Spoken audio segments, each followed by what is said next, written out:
उत्तर प्रदेश के बाद महाराष्ट्र वो राज्य है जहां सबसे ज्यादा लोकसभा की सीटें हैं। उत्तर प्रदेश में 80 तो महाराष्ट्र में 48 लोकसभा सीटें हैं।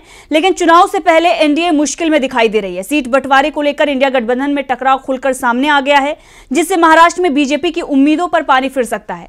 क्या है पूरी खबर, देखिए इस रिपोर्ट में। सीट बंटवारे पर जहां इंडिया गठबंधन में बात बनती दिखाई दे रही है, वहीं एनडीए में मामला फंसता दिखाई दे रहा है। महाराष्ट्र में इंडिया गठबंधन के नेताओं के बीच सीट शेयरिंग पर चर्चा हो चुकी है। फॉर्मूला भी बन गया है, बस सीट बंटवारे का ऐलान होना है।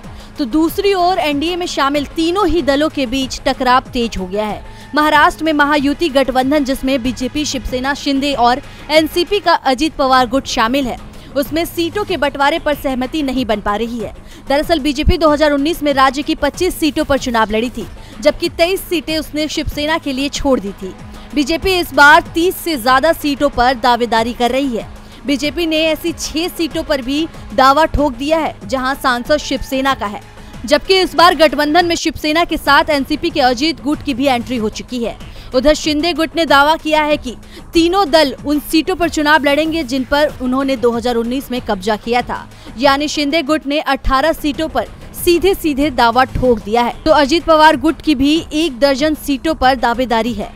ऐसे में साफ है कि महाराष्ट्र में एनडीए गठबंधन मुश्किल में दिखाई दे रहा है। डीवी लाइव की रिपोर्ट।